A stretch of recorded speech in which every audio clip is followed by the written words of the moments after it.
In this video, what I want to do is explain your sense of confidence or your sense of reality basically as being a muscle. And I want you to think of this as a muscle, no different than having big biceps or big pecs or big quads. Some people have a very, very strong sense of reality and other people don't.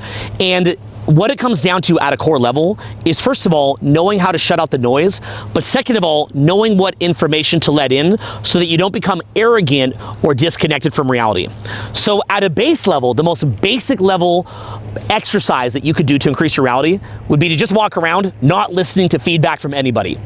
And what would happen, now this will mess you up, but what will happen if you do this is that your confidence will build and build and build and build, and you'll see changes in your voice, you'll see changes in the way that you're communicating, you will come across very, very confident, and people will actually start listening to you. Like, you will actually see people coming to you as sort of a leader just because you shut out what every single other person is saying, and they will flock to you, and you'll be like the source of energy. It's kind of a crazy thing. And what will wind up happening when you do that is that because other people are then flocking to you, that will reinforce your frame, and then you'll feel even more like you don't need to listen to anybody else because other people are pandering to you. But the reason why they're pandering to you and kind of flocking to you is simply because you're blocking out all the noise. So that is sort of one extreme end that you can go to, and then you get in this kind of weird dynamic where you're not listening to what anybody else says except that little group that panders you, and then you take that feedback, which then makes you more comfortable not taking feedback from anybody else, and it becomes this loop, and then they feed off of you for leadership and direction, basically for you to establish the groupthink, and then you're feeding off of them as fans, and then you just block out everybody else. That is one way to go about it that a lot of people will do when they're trying to build their confidence, and that's kind of like the peak that they get to. The challenge is, much like, we're sitting here on Mount Rainier right here, right outside of Seattle. It's a beautiful night. Much like a mountain, you kind of get to like this one peak, and then at that point, you're sort of stuck at that one peak because, yes, you're super duper confident and people believe in what you have to say, but you're not really connected to reality. So the opposite side of that, okay, from the other end of the spectrum of that, is when you're really, really open to anybody. So you say, you know what, I want to learn from mentors, I want to learn from people who I respect, but I also want to learn from anybody on the street. I want to take feedback from anyone. And so what happens then is there's not really a barrier there. You're kind of like this thing of Jello, and anybody's able to get in your head. This is, for example, where you go out to a bar or a club and maybe you start meeting people and say, a couple people in a row don't like you, and then you start to believe that there's nothing valuable about you, and it starts to mess up your head. Or maybe somebody's very attracted to you and does a little bit of a test by kind of teasing you or poking on you, and you take it seriously, and then you start self-qualifying and pandering, and then now you failed the test, right? Funny how that works, that literally one of the great tests in attraction is just seeing how strong your reality is. It's kind of funny how this works, and there's a lot of very, very deep reasons for it.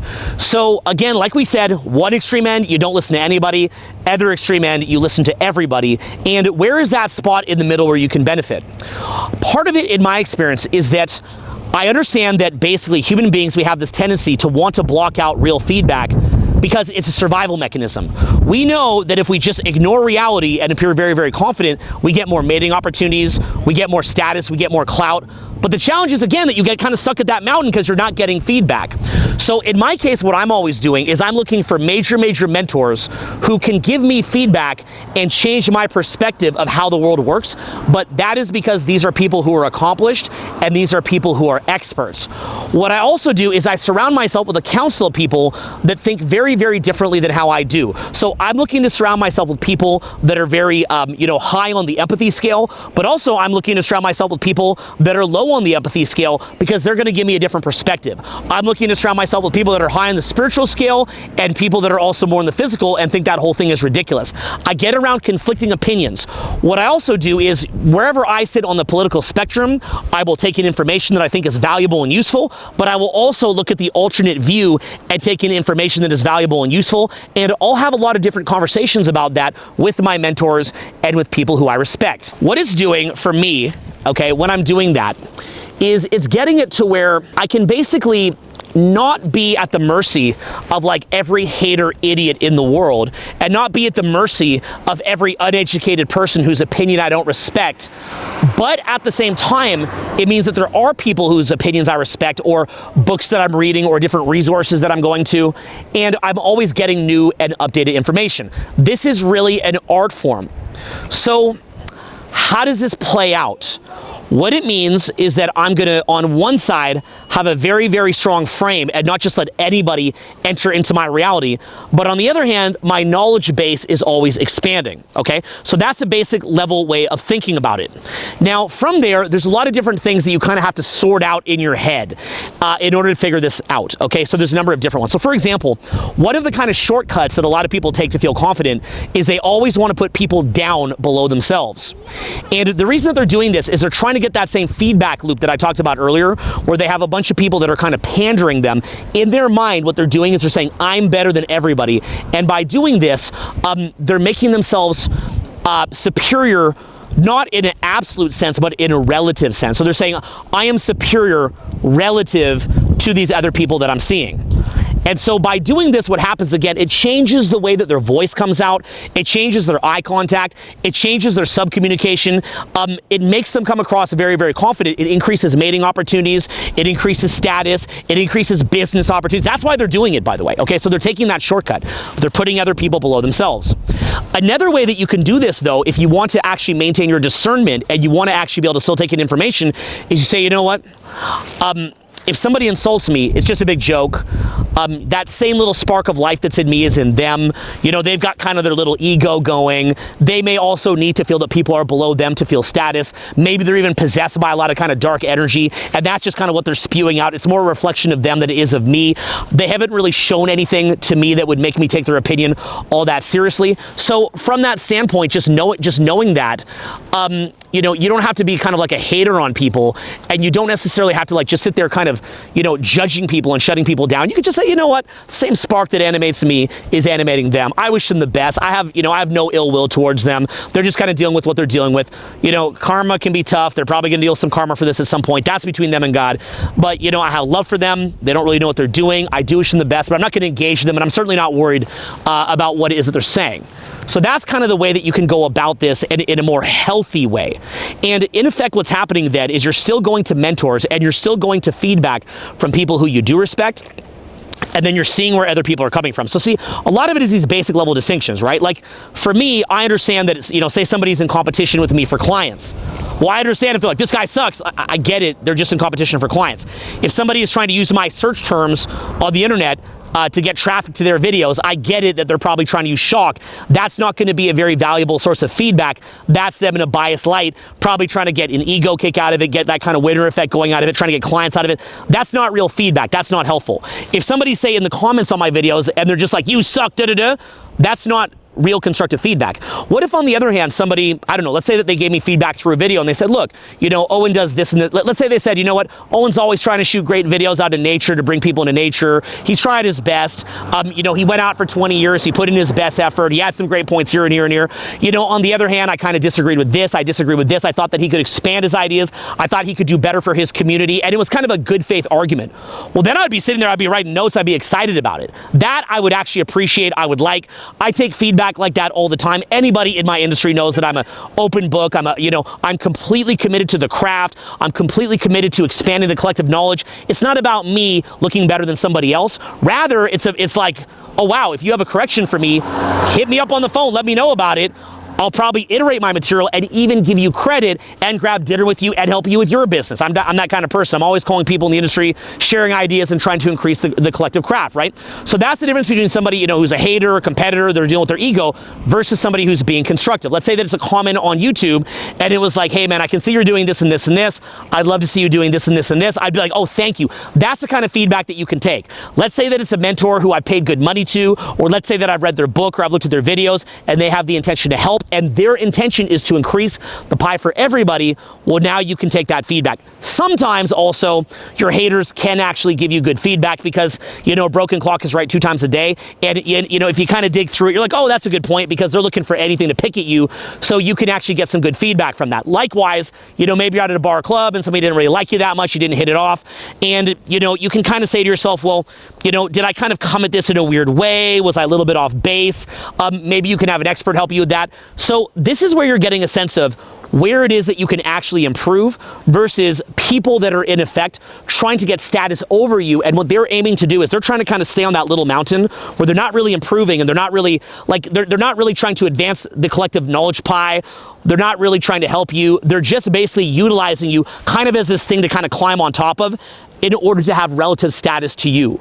So in knowing this, that is where you can kind of find that middle ground between taking feedback from people and saying, okay, I don't just want to be that person who doesn't listen to anybody to have that strong sense of reality, that big muscle that gets people to listen to me. But on the other hand, I also don't need to listen to everybody. If I don't respect their opinion, if it is not a good faith argument, if it is not something to expand the collective pie of knowledge, if it's not something to make things better collectively for everybody, but it's just them, doing some kind of weird SEO thing or doing some kind of weird, clickbait thing, or if it's them doing some kind of, weird thing in person where they're trying to shut me down to spew negative energy, or they're trying to shut me down to feel better about themselves, or, they're kind of hating themselves and projecting that onto me. Like, you've got to basically have that understanding and those distinctions and understand how to parse that out. So, you might see me, getting a news article and it's from some far leftist source and they don't like people that are self-reliant or they have some kind of political agenda. And people might say to me, Owen, how do you deal with that? Well, I deal with that knowing that the person's a far leftist, they have a political agenda. Any one of these people knows that they could meet me in person easily, that I'm easily accessible by phone, that I'm happy to take out anybody to show them what I do, that I'm in good faith, that I'm easily willing to correct what it is that I'm doing and improve on it if it's in good faith and for the benefit of everybody. They know that. So if I understand that somebody just has a political agenda, they're using me as some kind of storyline they're creating or for clickbait, I don't really take it that seriously. And what I've ultimately found is that the people who do business with me and my client base, they've never taken it that seriously either. I've never seen a day where some crazy media hit came out or some video came out and then I go look at my shopping cart and it's any different. I've queried my audiences on this, like, did anybody see this article? Did anybody see that video? They've never heard of it. If anything, it just kind of drops the energy of the room, like, oh, and why are you focused on that? I've never had it to where I'm in a bar club and, somebody was rude to me and kind of was clowning me to feel good. And then, if I brought my best self to somebody who was a much more positive person, we didn't hit it off and wind up running on some romantic adventure together that night or whatever else, or becoming friends or, staying in touch. So I've never seen it really shut me down. And for that reason, I've never really been that afraid for reputational issues. I've never ultimately seen my shopping cart change. And the reason why I would say ultimately, this is like the big thing that I've noticed, people that are kind of in that weird mode of like coping and they kind of just get off on shutting other people down, they're kind of like in this sort of weird crabs in a bucket judgmental subworld, and they kind of live in that world. They were never going to do business with you anyway because they are in, and this is very, very key and subtle, they are in a coping based paradigm and they are what you call in effect led clients. Likewise, somebody in a bar or club who's super rude to you, they were never going to like run off on a romantic adventure with you. They were never going to be your friend because they're rude. Like, that's just who they are. That's just the way they carry themselves. So what you're going to realize is like say you do business, right? And say that you're an ambassador for your brand or something like that. You read something bad about yourself and you're thinking, is this real? Do I have to let this in? And you're not seeing that usually media hit pieces have a very, very specific political agenda behind them. They could be left-leaning, could be right-leaning if they're going after left-leaning people. Whatever it is, it's just the left has gone really crazy on this in the past decade. But you see my point, right? Like, it's like, well, that's just their agenda. And like the people that resonate with that and read this and like loop on it and think about it, they're not usually very, very prosperous. They usually don't have a lot of money. So this is like the worst audience that you can get. At best, you could maybe get a bunch of clicks on social media from it and put an ad in front of it at best, but you're probably not selling high ticket programs. Like the average person's like, yeah, look at that. Like, they don't have several $1,000s to spend with you. Somebody rude to you in a club is probably not the kind of person who you want to meet, right? These are not good faith arguments. So just in that base level understanding, people on the, who are in coping, the coping is this idea that there's inner wounding and you need to always be above someone else. And that's where people just spend all day looping on that. People that are in thriving actually want to see others winning. They want to see other examples of people winning and they want to replicate that and model that. So they're looking for mentors. They're looking for people that are taking action. They're looking for people that are putting forward good faith arguments. They're looking for people that are trying to expand the collective knowledge pool. They're looking for people who, have, if they give criticisms, it's a balanced criticism. I'll see a big one I'll see on myself is like people that are teaching like 90% of what I'm teaching. They're like, I have a criticism. I'm like, amazing. Let's learn about it. Cause I'm naive, coming in good faith. I look at it, I'm like, this is 90% my content from 20 years ago and from the past several decades, and then you're putting a twist on it and then doing this weird thing where like you're trying to just like you think in your mind that you're not confident enough to just build your own content or just to give props just to other people. Like you can actually make clickbait videos where you just give props to another creator and you haven't thought of that, and then you're just trying to put yourself above somebody else. So I can't get a lot of value out of that other than just kind of enjoying seeing my own content taught in like a different angle, which could actually be kind of fun. So then what happens, I think, with a lot of those people is they're perpetually broke because they're attracting the worst type of clients. So they're chronically broke. High-end clients like multimillionaires or billionaires won't work with them because they know they're crap talkers, they know they're weird. So what winds up happening is they're chronically broken in this constant paradigm of, being broke, not having the kind of life that they want, then being mad about it, then seeing people that are rich, then trashing them, then thinking that if they grab their content and put a twist on it, that makes sense. And it's like this weird loop that kind of just goes on and on and on, rather than a good faith argument where it's like, hey man, I see you doing this, that was cool, this was cool, I see you're trying. On the other hand, have you thought of this? Like, hey, this could be a limitation that you have. Have you seen this? And that's where I'm like, yo, this is great dialogue. And then every video that I make forever, it's like, hey, I heard this from this guy, heard this from this girl, that's kind of some cool feedback, let's go, right? So there's basically, in conclusion, this is just my experience of it, because you've probably seen a lot of the feedback I've had. There's people that are in good faith, and there's people that are literally giving you real critical feedback. Mentors that give harsh feedback, which I do as a mentor. Mentors that give harsh feedback. Books that really challenge you. Books like the Bible, for me, in the Gospels, I feel like Jesus is like laying down the gauntlet, like, this is where you suck. This is where you're fake. Step it up, right? That kind of feedback in good faith. Those things expand the collective pie, expand good vibes for everybody, and spread good vibes. But on the other hand, if it's just spreading negative vibes so somebody can get a leg up, that's just them having an agenda. You don't need to listen to that. So in conclusion, why do people do this? Like I said, people, number one, often get addicted to negative energy and they're just spewing it. Number two, they have a lot of negative tendencies themselves and they're doing what's called projection. They have a disowned sense of the negative things they're doing and they put it on you. Another one is they just feel disempowered, and so being super rude to someone is like a way for them to have a kick. It's like almost like somebody who's like has like they're flat broke, but in traffic they cut you off. They're like, in this little mode, I have power in this world. Ha ha ha ha ha. And so just understanding these little distinctions, like, okay, well, that's where they're coming from. You don't need to let that in. And so knowing that, you now don't need to bolster your sense of certainty or your sense of reality in this weird way and getting stuck on a certain mountain. You don't need to do that because you're like, look, I like everybody at their core, even if they're weird or rude. Like, I know that if I was like stuck on a desert island or stuck on an ocean, a deserted island with them, I know that we'd have fun and have things to talk about. I don't hate anybody. They're doing their little thing. They're probably suffering. They're probably in coping. They probably do the dopamine a lot more than I do. There's this expression, Chris Rock, sometimes people that talk the most crap, sometimes the people who have the least crap get to talk the most crap, and the people that have the most crap get to talk the least crap, right? That's the polite way of saying it, right? Basically saying that people that are in coping, sometimes they need that. That's the thing that they need to puff their chest out, to build certainty, to get people to listen to them. They need this, and you'll see this on this ongoing basis of them just looping on this. And, in a lot of cases, you can even see them grow. They don't have to be stuck there. You can actually see it to where they kind of come around and, they got a taste for what it's like to be confident. They got a taste for what it's like to lead. And they're like, I don't just want to be stuck on this mountain. Like, I actually want to come out of this. You know what? That was me then. This is me now. And I probably felt a bit like that too. When I'm younger, relying on, all the different romantic conquests and different money that I made and things like that to make myself feel that kind of winner effect, to make myself feel good. And over time, you get to the point where you're like, you know what? That was good as motivation, and that was good to be competitive, but to go to the next level, I want to be at a point where I feel good about myself, whether my business is up or down. I want to feel good about myself, whether or not I'm having wild romantic adventures. I'm going to have plenty. I want to feel good about myself, regardless of, even if someone's doing better than me, I can be happy for them and learn from them and not need to shut that down to the lessons that I could get so that I can feel good. Okay, so this is just the basic framework of it. And to end, what I'd say is that if you think about the analogy in the Bible of like Satan being the Lord of this world, very good there. Satan being the Lord of this world, right? And it's this idea of like, I'd rather rule in, I'd rather rule, why serve in heaven when I can rule in hell? And the idea of that just being that it's like when you decide to just use your ego, shut everybody else down, to feel confident so that you can get your sub-communication up and so you can get all these fans because it's like the stronger reality, like that muscle grows. When you're doing that to grow the reality muscle, well, then you're stuck there.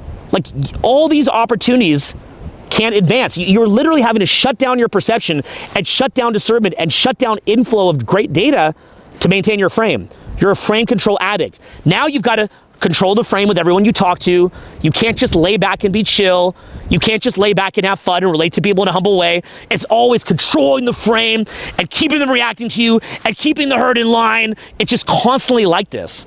And there's a whole other level of higher level people, including very attractive people you might want to date, that are beyond this, that if they see you doing that, it kind of looks like a joke.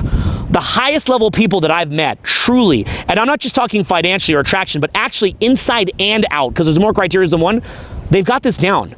They get what this subcommunication means. It's not a mystery to them.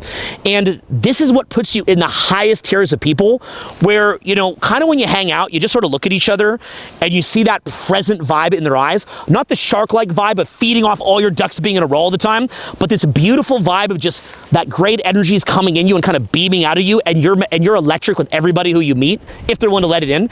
And you'll just see this, that you connect with other people, and it becomes this very, very subtle thing in the eye contact. And what happens is, if you want to meet someone, for example, to date or have a relationship with, and you want to meet somebody really high quality, you know, this kind of person that you might want as a spouse, kind of person you might want to, you know, have children with, you'll have it to where when you get to this level, it's very, very rare, and you'll see someone across the room, like just at the grocery store, and you look at them, and it's this very, very, very subtle thing where you can both see where you're coming from, where you're both comfortable in your own body, you're at peace with yourselves, you're both tapped in, and you both know that you have a very, very expanded consciousness, and that you're not stuck on that mountain, but that you're just moving up and expanding, and you look at each other, and you're like, hey, how's it going? And you'll find you will almost immediately change contact info.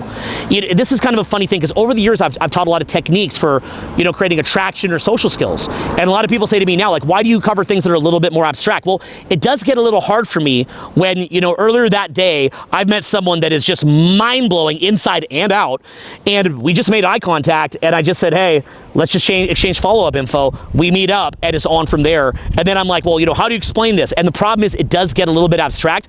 And then the problem is, a lot of the people that are kind of in that subworld of being very judgmental and, you know, needing validation all the time, and needing to be better than people all the time, and needing conquest all the time, they see that, and it's very abstract for them, and there's sort of a parasitic entity on their consciousness that's threatened by that, and that parasitic consciousness doesn't want to let in the beauty of life, and so it blocks it out. So now I'm kind of sitting here kind of, you know, screaming to the wind like, there's another level, guys. Hey, guys, there's another level, right? And then people that liked my content back in the day are seeing this, and they're like, but it just made so much sense back in the day. It was simpler, you know, and back then he always said he was results-oriented. Now he says about the process. Why? And the reason why is because I'm getting better results than ever, but what I don't want to do is kind of let the ego sneak in the back door and be like, I have the better results than ever, because even me saying that in the video, that takes me out of that flow, right? As soon as I start saying, no, it's better like this, and I make an identity out of it, it takes me out of that flow. So I could tell you, just in the spirit of trying to share value, yes, my results have gone up every year. Yes, even with a pot belly, my results went up. Yes, even with a bald head, my results went up. Yes, even with me having a gray beard and getting older, my results went up. But this was how.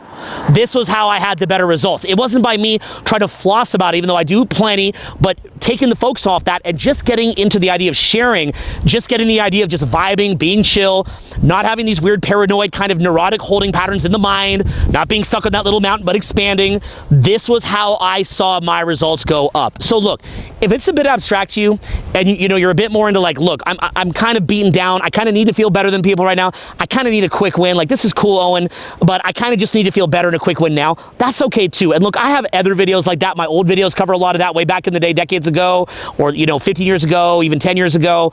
And I'll give you ideas like that now. We'll keep going on that track. It doesn't have to be either or. You want to think of it a bit more like Russian dolls. And so each paradigm kind of goes into the next. We call it the have or have not paradigm, the doing paradigm, the being paradigm. You know, I came up in the have or have not. You either have it or you don't. Later on, you could do things to do better. And then this is the being paradigm that I was talking about just recently in Cascade Mountain just yesterday when I was shooting the videos. This idea of have or have not. Oh, I don't have it. I'm not good looking enough. I can't be enough. Doing, okay, well, if I'm being funny, if I'm controlling the frame, if I'm ignoring everybody, if I'm better than everybody, I'm doing, right? And then this higher level that I'm talking about is this idea of being, just being open to feedback, but also not just being this gelatinous blob that lets everybody poison you, but just having like the proper filter of knowing what to let in and what not to let in, knowing who has an agenda and who doesn't, knowing who is in that weird little mountain thing and trying to shut you down and who's not, and knowing who is in good faith and adding to the general good vibes, and then associating in that world. Because ultimately, in the same way that there's this sort of weird judgmental subworld of people that just like live in this world where they gossip about each other all day and try to get their confidence up, and you'll see that a lot in like the kind of dating community and confidence community, because people that are wounded are trying to find a way up. You'll see a lot of that in the community. It's like this kind of ongoing thing that'll probably even be happening after I'm dead.